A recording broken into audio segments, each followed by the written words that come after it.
Pemerintah terus mendorong industri migas di tanah air sehingga mampu menjadi salah satu motor penggerak perekonomian bangsa ini. Menurut data SKK Migas, penerimaan negara dari sektor hulu migas pada tahun 2023 mencapai 200 triliun rupiah. Karena industri hulu migas itu saat ini mengemban amanah dari pemerintah untuk menjadi pilar strategis untuk bisa mendukung visi swasembada energi dari pemerintah. Industri ini sebenarnya sudah menyumbangkan banyak sekali untuk negara ini, dan kita juga sudah beralih dari yang namanya revenue center, itu kita menjadi lokomotif penggerak perekonomian negara. Untuk mendorong target produksi migas sebesar 1 juta barel per hari, pemerintah juga terus memperkuat industri pendukung migas. Salah satunya adalah produksi pipa seamless atau oil country tubular goods untuk kegiatan pemboran yang kini sudah mampu diproduksi anak bangsa.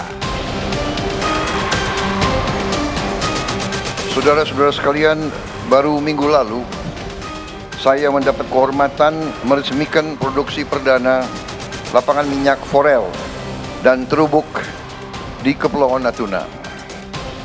Ini menjadi peresmian pertama lifting migas pada masa pemerintahan yang saya pimpin.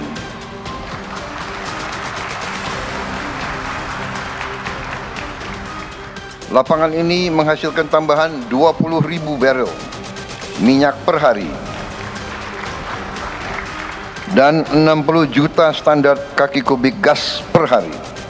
Angka yang sangat signifikan dibandingkan tren beberapa tahun terakhir. Saudara-saudara sekalian, dan saya diberi laporan, upaya ini dikerjakan 100% oleh anak-anak bangsa kita sendiri. Ini bukan hanya pencapaian matematis, bukan pencapaian teknis, tetapi adalah tonggak yang sangat penting dalam upaya kita terus-menerus untuk mencapai swasembada energi nasional.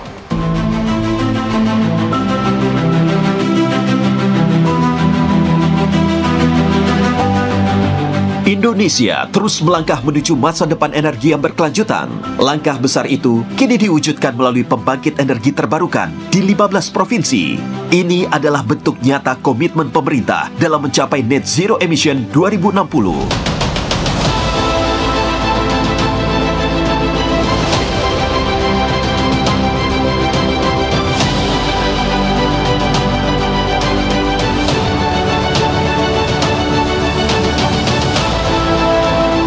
Potensi kita sangat besar. Potensi energi terbarukan kita luar biasa.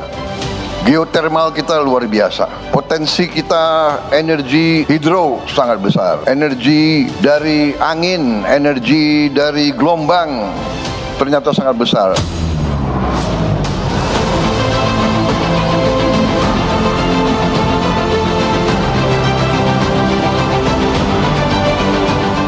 Proyek strategis ini merupakan gabungan dari tenaga panas bumi dan tenaga surya. Terdapat 3 pembangkit listrik tenaga panas bumi PLTP yang siap melayani, yaitu PLTP Ijen di Jawa Timur, PLTP Salak Binary di Jawa Barat, dan PLTP Sorik Marapi di Sumatera Utara. Selain itu, 5 pembangkit dengan tenaga panas bumi lainnya akan mulai dibangun dan tersebar di berbagai wilayah.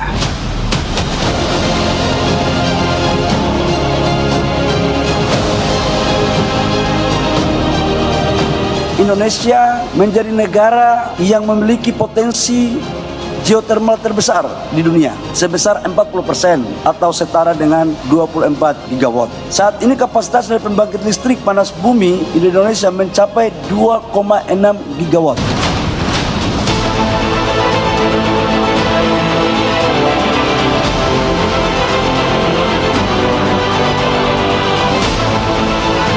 Pembangkit listrik tenaga surya PLTS berkapasitas 25 MW juga akan memulai operasi di Bali dan merupakan PLTS pertama di Pulau Dewata.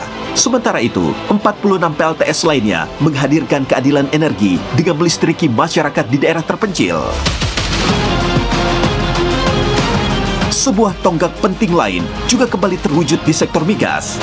Lapangan Banyu Urip di Bojonegoro, Jawa Timur berhasil meningkatkan produksi minyak hingga 30.000 barel per hari.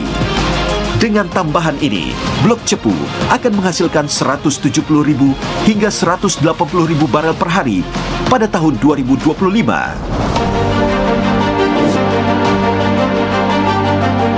Bapak Presiden telah mencanangkan dan memerintahkan kepada kami sebagai pembantu Bapak Presiden di Kementerian SDM untuk bagaimana caranya agar lifting kita naikkan dan harus bisa mencapai di angka 900.000 sampai dengan 1 juta barel pada tahun 2029 dan sampai dengan 2030.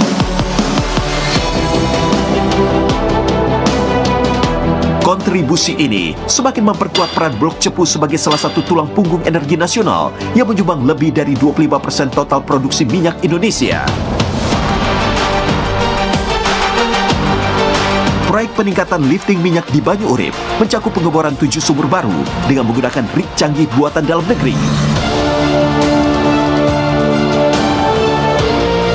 Dalam pemerintahan yang saya pimpin, saya bertekad bahwa Indonesia dalam 5 tahun akan datang harus swasembada BBM, harus swasembada energi. Semangat tidak mengenal menyerah, harus bisa berdiri di atas kaki kita sendiri, merdeka atau mati.